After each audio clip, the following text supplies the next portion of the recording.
மத்திய இணையமைச்சர் அமித்ஷா வந்து இந்த எந்த மொழிக்கும் இந்தி மொழி எதிரியன்னு சொல்லியிருக்காரு. ஆனால் தற்போது இந்தி மொழியை திணிச்சுட்டு மற்ற மொழி அதிகதா இடதுசாரிகள் சொல்லியிருக்காங்க. இது குறித்து உங்கள் கருத்து? ஹிந்தி வந்து யாருக்கும் எதிரி இல்லை நண்பர் அப்படின்னா, அவர்களும் தமிழும் அதே போல் வந்து யாருக்கும் எதிரி இல்லை. அவர்கள் தமிழ் கற்றுக்கொள்ளட்டும். எத்தனை பேர் வந்து தென்னிந்திய மொழிகளில் ஏதாவது ஒன்று கற்றுக்கிட்டு இருக்காங்க. ஏதாவது ஒன்று கற்றுக்கிட்டோம், அதுதான் வந்து உண்மையான நேஷ்னல் இன்டகிரேஷனாக இருக்கும்.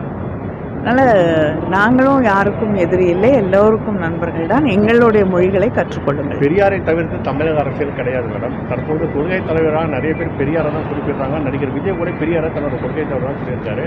ஆனால் இப்பொழுது நடந்த RSS மாநாட்டில் வந்து பார்த்தீங்கன்னா பெரியாரை விமர்சித்து ஒரு வீடியோ காட்சி வெளியாக இருக்குது. ஆனால் தற்போது வரை அது குறித்து அவர் எந்த ஒரு கருத்தும் தெரிவிக்காது. இதை எப்படி பார்க்குறீங்க மேடம்?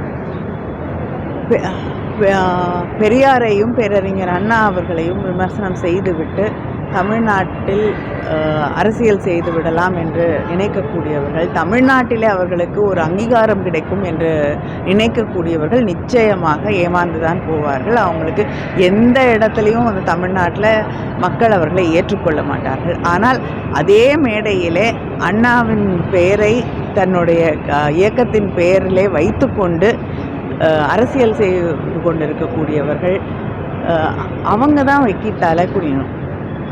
ஏன்னா ஒரு வார்த்தை அதை எதிர்த்தோ அதை நாங்கள் கண்டிக்கிறோம் என்று சொல்லுவதற்கோ அவர்களுக்கு அங்கே அந்த தைரியம் கூட இல்லாத ஒரு சூழ்நிலையிலே அவர்கள் நிற்பதை பார்க்கும் பொழுது நாம் வெட்கப்பட வேண்டியதாக இருக்கிறது.